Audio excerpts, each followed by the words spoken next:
오늘 주시는 하나님의 말씀은 이사야 55장 7절입니다. 이사야 55장 7절 구약성경 1036페이지쯤 있습니다. 하나님의 말씀을 함께 봉독합니다. 시작. 악인은 그의 길을, 불의한 자는 그의 생각을 버리고 여호와께로 돌아오라. 그리하면 그가 긍휼히 여기시리라. 우리 하나님께로 돌아오라. 그가 너그럽게 용서하시리라. 아멘. 오늘은 절대 불의와 타협하지 말라, 절대 불의와 타협하지 말라는 제목으로 하나님의 말씀을 전합니다. 살다 보면 불의와 그냥 적당하게 타협하고 싶은 그런 유혹을 받을 때가 종종 있습니다. 예를 들면 사업을 하면서 세금을 적게 내려고 이중장부를 쓴다거나, 음식점을 운영하면서 돈을 좀 더 벌기 위해서 질이 나쁜 재료를 쓴다거나, 버려야 할 반찬을 재사용한다거나, 직장에서 명백한 비리 상황을 목격했음에도 혹시라도 불이익을 당할까 봐 못 본 척 한다거나, 부동산 거래를 할 때 세금을 줄이려고 실제 거래가보다 낮게 다운 계약서를 작성하는 것 같은 그런 일들 말입니다. 세상에는 이렇게 조금만 불의에 눈을 감고 적당히 타협하면 쉽게 이익을 얻을 수 있는 일들이 많습니다. 그러다 보니 오히려 정직하게 살려고 애쓰는 사람들이 세상 물정 모르는 융통성 없는 사람이라고 취급받는 경우가 비일비재하죠. 안타깝지만 이것이 오늘날의 현실입니다. 성경을 보면 이 세상이 얼마나 불의로 가득한지에 대해서 여러 곳에서 말씀하고 있는데, 특별히 전도서 3장 16절을 보시면 심지어 가장 공의로워야 할 재판정, 이 재판정마저 불의와 악이 가득하다라고 말씀합니다. 전도서 3장 16절을 보십시오. 또 내가 해 아래에서 보건대 재판하는 곳 거기에도 악이 있고 정의를 행하는 곳 거기에도 악이 있도다. 세상은 이렇게 온갖 불의로 가득합니다. 그럼에도 불구하고 오늘 주시는 이 말씀을 통해서 우리가 한 가지를 정확하게 좀 깨달았으면 좋겠습니다. 불의와 한 번이라도 타협하게 되면 결국 우리의 인생이 평생 그 불의의 올무에 사로잡혀서 얼마나 고통을 받게 되는가 하는 것입니다. 이것을 오늘 우리가 정말 제대로 한번 깨달았으면 좋겠습니다. 그것을 가장 잘 보여주는 인물이 다윗인데, 열왕기상 2장을 보면 노년의 다윗이 이제 죽음을 앞두고 아들 솔로몬에게 유언을 남깁니다. 그런데 그 유언의 내용을 보면 두 사람을 꼭 죽이라 하고 당부를 합니다. 첫 번째 사람은 시므이. 이 시므이에 대해서는 다음에 설교 때 살펴보도록 하고, 두 번째 사람이 요압 장군이었습니다. 열왕기상 2장 5절 6절을 한번 보십시오.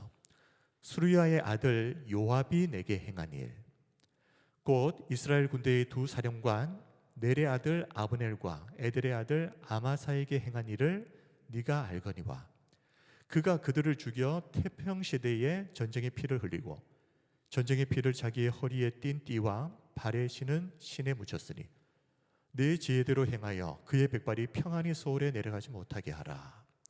자, 요압을 죽이라는 겁니다. 그의 백발이 평안히 소홀에 내려가지 못하게 하라. 곱게 죽도록 내버려 두지 말라. 반드시 죽여라. 요압이 누구입니까? 이 요압은 다윗의 누이 스루야의 세 아들 중 맏아들입니다. 그러니까 다윗에게는 조카죠, 조카.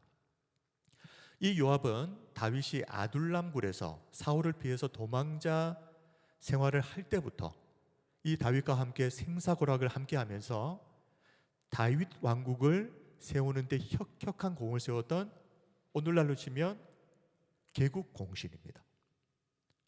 특히 다윗이 당시 여부수 사람들이 점령해서 살고 있었던 예루살렘 성을 공격할 때 다윗이 이렇게 말합니다.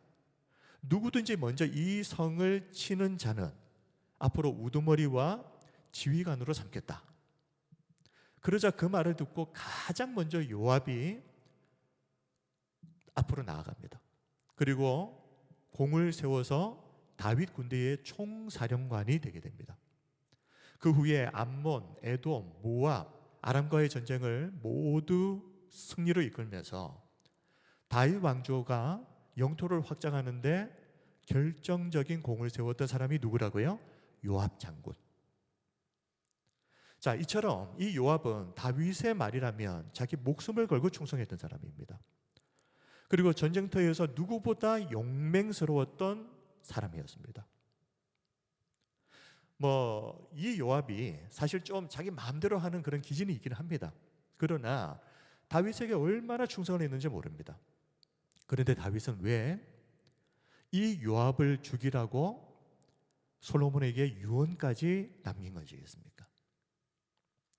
자, 다시 열왕기상 2장 5절에서 6절 말씀을 보시면 표면적인 이유는 이 요압이 저지른 2번의 살인 때문이다라고 말합니다. 자, 한번 보십시오. 다시 한번 읽겠습니다. 스루야의 아들 요압이 내게 행한 일 곧 이스라엘 군대의 2 사령관 그랬습니다. 자, 2 사령관이 누굽니까? 넬의 아들 아브넬과 예델의 아들 아마사에게 행한 일을 네가 알거니와. 자, 아브넬, 아마사가 등장하는데요. 이 아브넬과 아마사를 누가 죽였다는 겁니까? 요압이 죽였다는 겁니다. 자, 아브넬은 본래 이 다윗에게는 적이었던 사울의 군사령관이었습니다. 그런데 이 아브넬이 이 전세를 보니까요, 우리가 도저히 이기지 못할 것 같다는 것을 알게 됩니다. 그리고 나서 다윗에게 항복을 하고 내가 투항하겠습니다 하고 말을 했습니다. 그런데 그때 이 요압이 다윗 몰래 투항을 했던 이 아브넬을 죽여버립니다. 그 이유는 예전에 이 아브넬이 자기 동생, 이 요압의 동생이었던 아사헬을 죽였기 때문입니다. 그런데 사실 아사헬이 죽은 것은 이 아브넬의 책임이라기보다는 이 아사헬 자기 자신 때문이었습니다. 자, 그 이유는 기본 전투에서 아브넬이 피하고 퇴진을 할 때에 이 요압의 동생이었던 아사헬이 아브넬을 죽이겠다고 막 추격을 해온 겁니다. 그때 아브넬은 이 요압의 동생 아사헬을 죽이기 싫었습니다. 그래서 따라오지 말라고 몇 번을 경고를 합니다. 그런데도 그 경고를 무시하고 무리하게 추격을 하다가 어쩔 수 없이 아브넬이 이 아사헬을 죽였던 겁니다. 그럼에도 불구하고 이 동생의 죽음에 앙심을 품고 있던 요압 장군이 다윗에게 분명히 투항 의사를 밝혔음에도 불구하고 이 아브넬을 교묘하게 속여서 죽여버렸다. 자, 2번째 사람 아마사. 이 아마사는 이 요압처럼 다윗의 또 다른 조카, 그리고 요압에게는 사촌지간이 됩니다. 그런데 다윗의 아들이었던 압살롬이 쿠데타를 일으키죠. 그 후에 이 쿠데타를 진압을 하고 이 압살롬을 누가 죽입니까? 이 요압 장군이 죽였지 않습니까? 이 일에 대해서 다윗이 마음에 얼마나 분노를 했겠습니까? 죽이지 말라고 그렇게 부탁을 했는데, 근데 이 요압이 자기 마음대로 다윗의 아들 압살롬을 죽여버립니다. 계속해서 이 요압 장군의 영향력이, 힘이 커져가는 것을 걱정했던 다윗이 이 요압을 대신해서 다윗 군대의 총사령관으로 누구를 세우려고 했겠습니까? 아마사입니다. 그런데 이것을 요압이 눈치를 채버렸네요. 그래서 세바의 반란을 진압하러 가는 길에 아마사를 만나서 인사를 하는 척 하면서 이 요압이 속에 감추어 두었던 칼로 아마사를 그 자리에서 죽여버렸습니다. 요압은 아마사의 시체를 길 곁에 들판으로 옮기고 옷으로 덮은 후에 마치 아무 일도 없었다는 듯이 그렇게 다시 세바의 반란군을 추격하러 갑니다. 결국 아마사를 요압을 대신해서 총사령관으로 세우려고 했던 다윗의 계획은 수포로 돌아가 버렸죠. 이후에 요압이 다시 군사령관의 지휘권을 장악하게 되면서 이제는 다윗이 어떻게 손을 쓰지 못할 정도로 요압의 영향력이 걷잡을 수 없이 커져버리게 되는데, 이런 과정에서 아마사를, 아무런 죄도 없는 아마사를 죽여버렸던 사람이 요압이었다. 자, 이 두 사건의 공통점이 무엇입니까? 둘 다 이 요압이 다윗 왕의 권위를 대놓고 무시했다는 겁니다. 그리고 자기 마음대로 했다는 겁니다. 요압은 이 외에도 앞에서 잠시 언급을 했지만 쿠데타를 일으켰던 다윗의 아들 압살롬, 다윗이 그렇게 죽이지 말라고 신신당부를 했음에도 불구하고 죽였고, 그리고 다윗의 노년 때는 또 이런 일도 있었습니다. 다윗이 자신의 뒤를 이어서 다음 왕으로 솔로몬을 왕으로 세우려고 했습니다. 그런데 이 요압이 솔로몬이 아니라 다른 아들이었던 아도니아를 자기 마음대로 왕으로 추대를 해버립니다. 왕인 다윗의 뜻을 정면으로 거슬러 버린 것이죠. 그런데 우리가 좀 궁금하지 않습니까? 그렇게 다윗 왕에게 충성스러웠던 신하 이 요압이 왜 이렇게 변해버렸을까? 결정적인 계기가 된 사건이 있었는데, 사무엘하 11장 12장을 보면 당시 음욕에 눈이 멀었던 다윗이 지금 전쟁터에 나가서 싸우고 있는 충신인 우리아의 아내 바세바를 간음을 해버립니다. 이 일로 바세바가 임신을 하게 되죠. 이 죄를 감추기 위해서 남편 우리아를 죽이려고 했던 일이 기록되어져 있습니다. 사실 다윗이 이 우리아 장군을 처음부터 죽이려고 했던 것은 아닙니다.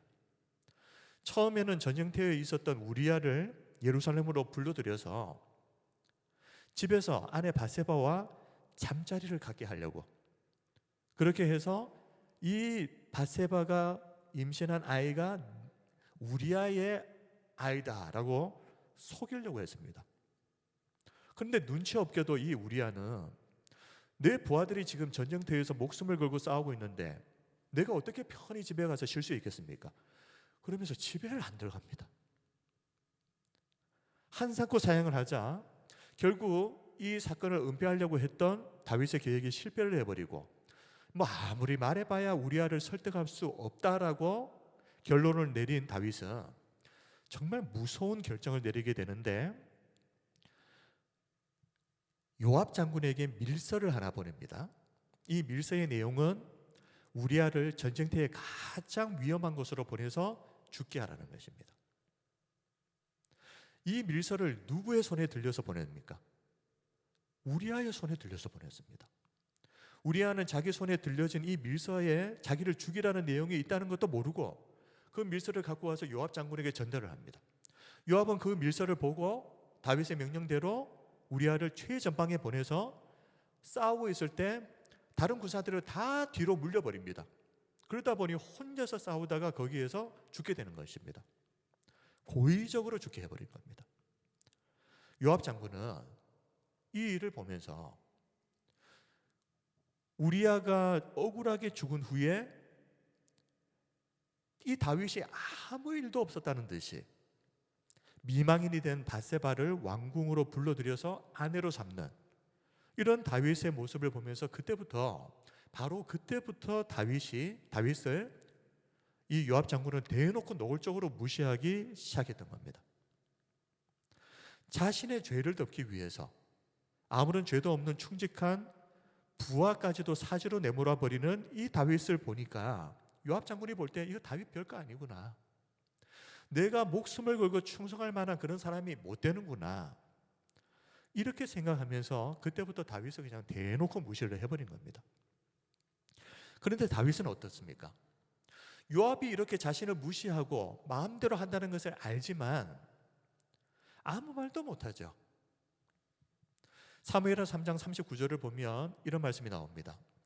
내가 기름 부음을 받은 왕이 되었으나 오늘 약하여서 수르야의 아들인 이 사람들을 제어하기가 너무 어려우니 여호와는 악행한 자에게 그 악한 대로 갚으실지로다 하니라.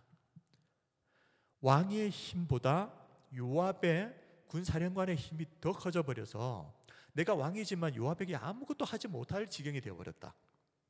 왕의 권위가 완전히 바닥에 떨어져 버린 것입니다.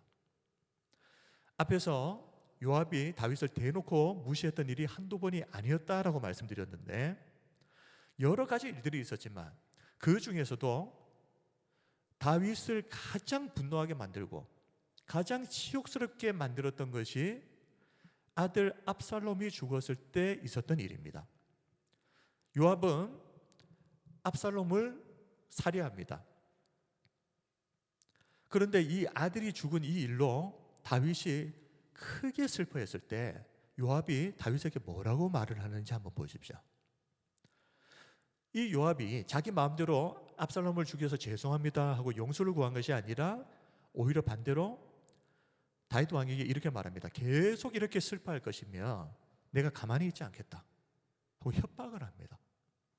사무엘하 19장 5절에서 6절을 보시면 요압이 집에 들어가서 왕께 말씀드리되 왕께서 오늘 왕의 생명과 왕의 자녀의 생명과 처첩과 비빈들의 생명을 구원한 모든 부하들의 얼굴을 부끄럽게 하시니 이는 왕께서 미워하는 자는 사랑하시며 사랑하는 자는 미워하시고 오늘 지휘관들과 부하들을 멸시하심을 나타내십니다.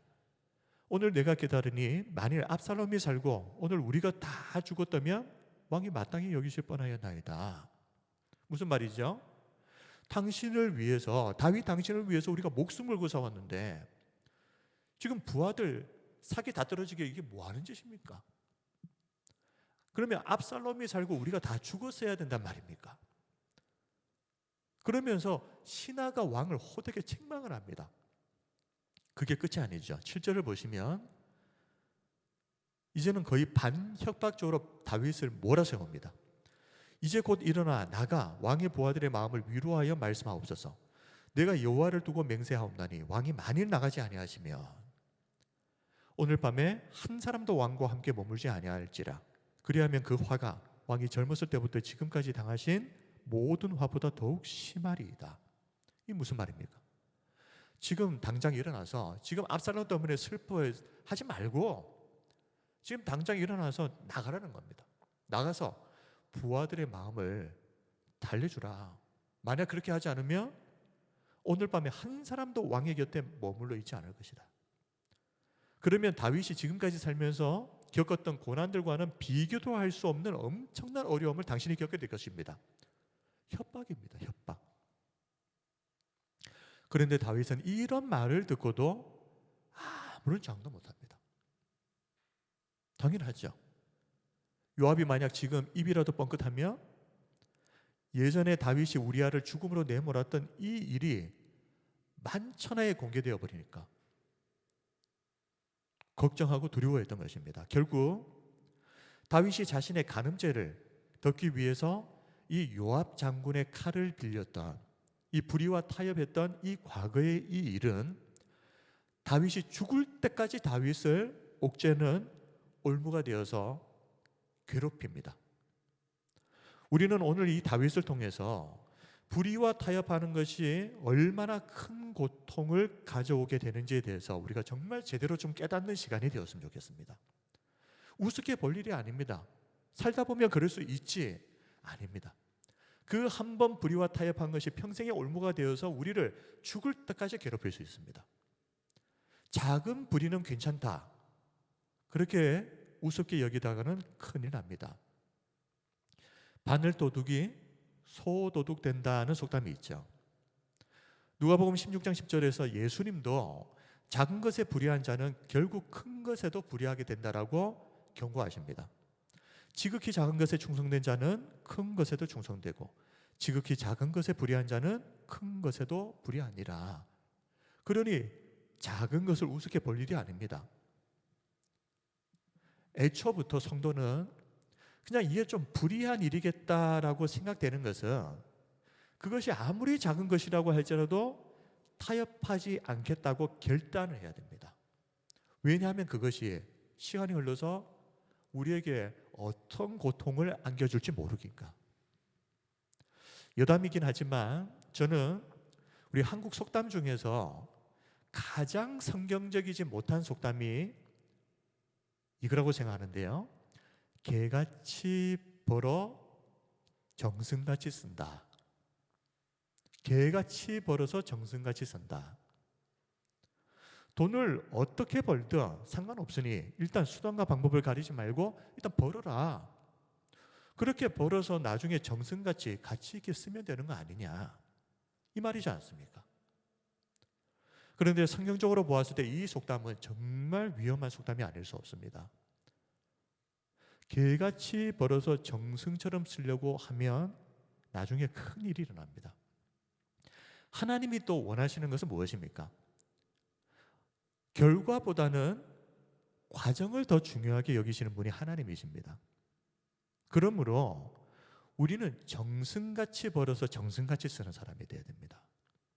신명기 23장 18절을 보면 하나님은 심지어 부정한 방법으로 번 돈을 하나님께 드리겠다고 여호와의 전에 가져오지 말라라고 말씀합니다.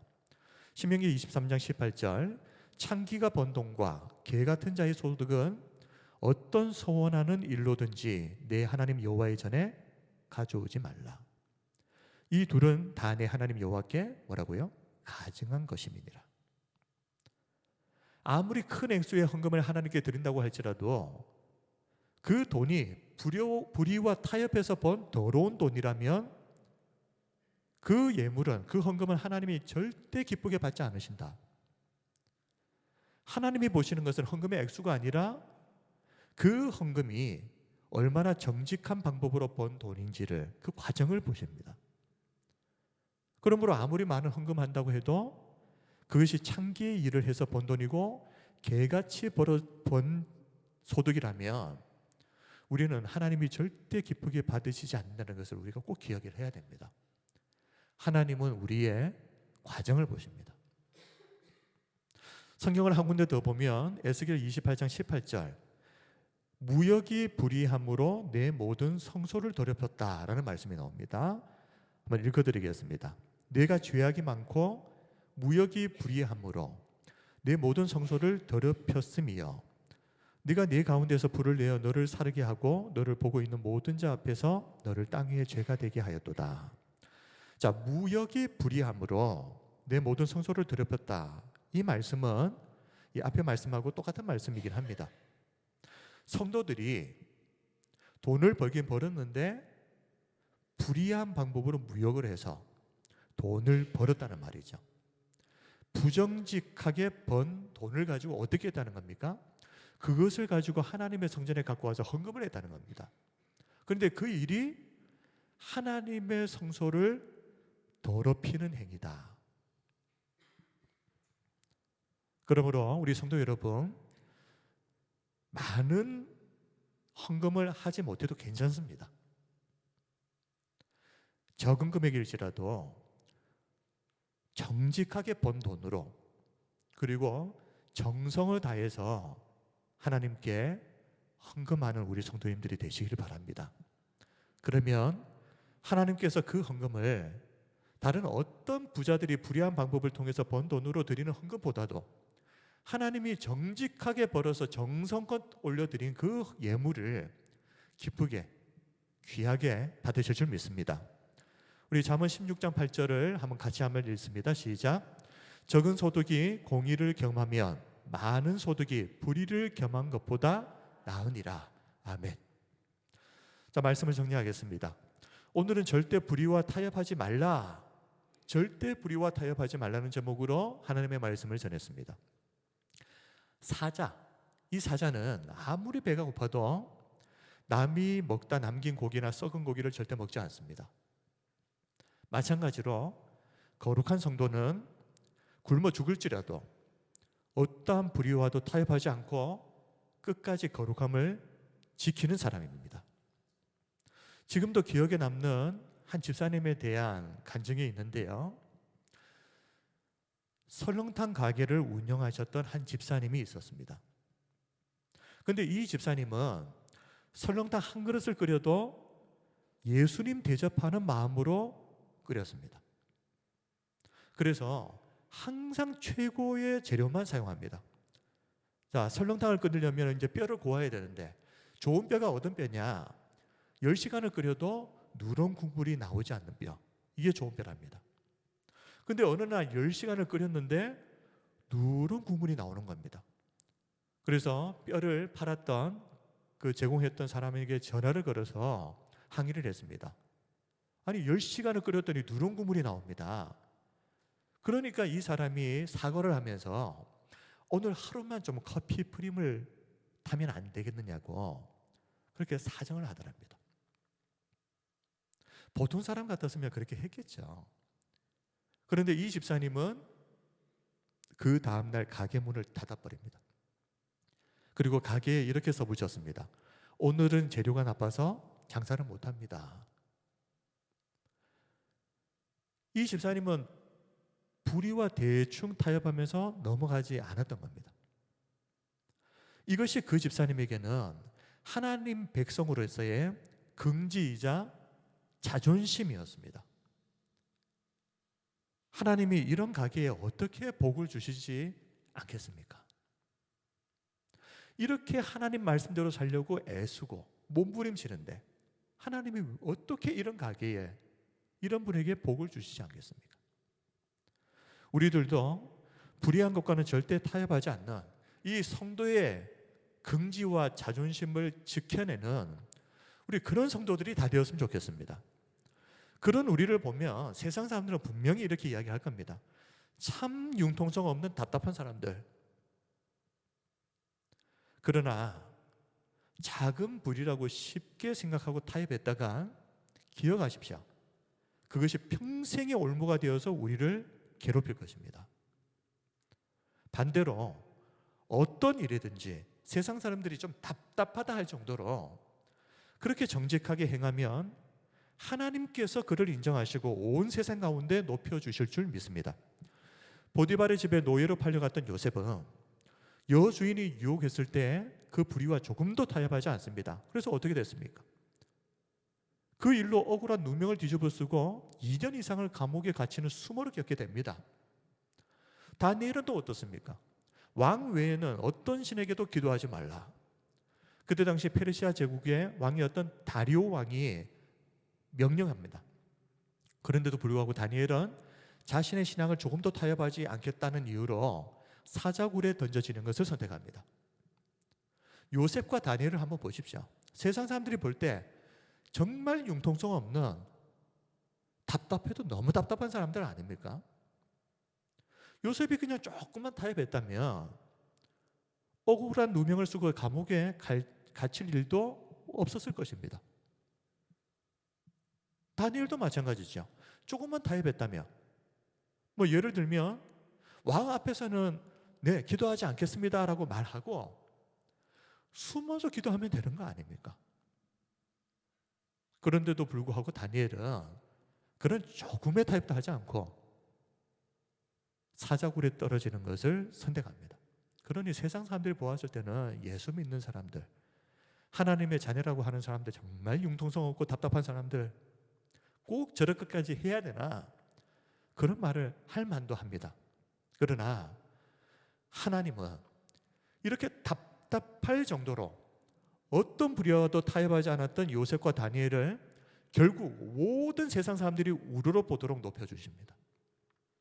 감옥에 갇혔던 요셉은 30세가 되었을 때 하나님께서 그를 지극히 높여서 애굽의 총리가 되게 하셨고, 사자굴에 떨어졌던 다니엘은 하나님께서 그의 털끝 하나 상하지 않도록 보호하셨을 뿐만 아니라 결국에는 그가 페르시아 제국의 왕 다음으로 높은 사람이 됩니다. 하나님이 불의와 끝까지 타협하지 않은 하나님의 백성을 세상의 조롱거리로 남겨두지 않으시고 약속하신 대로 누구보다 위대하게 높여주신 것입니다. 저는 우리 모두가 요셉과 다니엘처럼 불의와 타협하지 않고 그래서 하나님이 온 세상 가운데 높여주시는 그런 인생을 우리가 살았으면 좋겠습니다. 우리 마지막으로 오늘 본문 이사야 55장 7절 말씀을 함께 읽고 설교를 마칩니다. 시작. 악인은 그의 길을, 불의한 자는 그의 생각을 버리고 여호와께로 돌아오라. 그리하면 그가 긍휼히 여기시리라. 우리 하나님께로 돌아오라. 그가 너그럽게 용서하시리라. 아멘.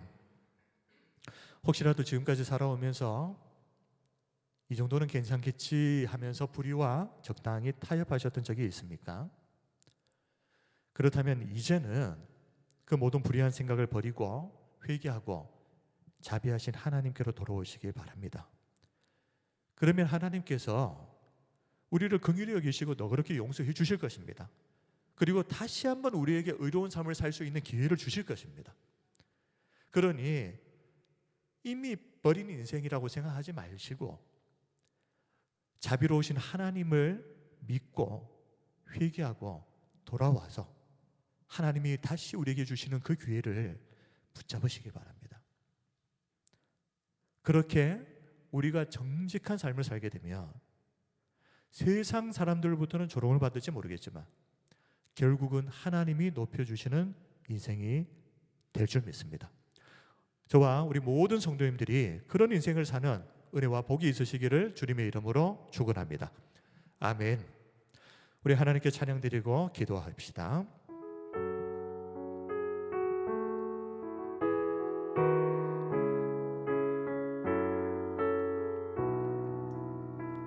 고백합니다. 안개 속에서 주님을 보내 아무도 없을 것 같던 그곳에서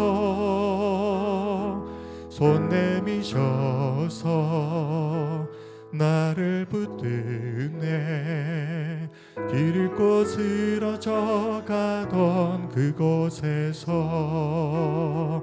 주 말씀하시네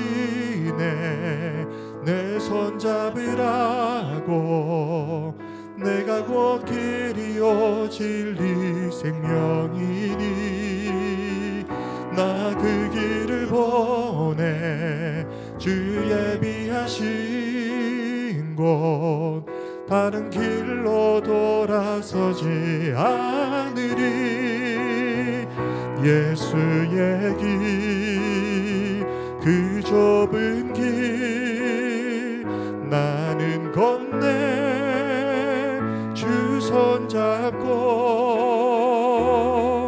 그 무엇도 두렵지 않네 주님 주신 약속 내게 있으니 세상의 길 그 험한 길 승리하네 성령으로 그 무엇도 바라지 않네 저 하늘에 내 소망 있으니 예수의 길 그 좁은 길 나는 건네 주 손잡고 그 무엇도 두렵지 않네 주님 주신 약속 내게 있으니 세상의 길 그 험한 길 승리하네 성령으로 그 무엇도 바라지 않네 저 하늘에 내 소망 있으니 내 평생에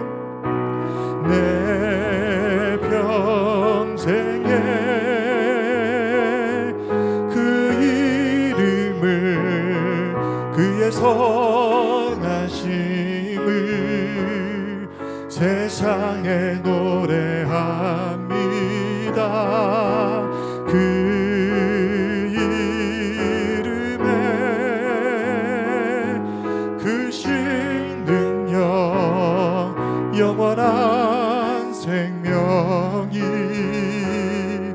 내 삶의 이유라 내 평생에 그 이름을 내 평생에 그 이름을 그의 선하심을 세상에 노래합니다 그 이름에 그 신능력 영원한 생명이 내 삶의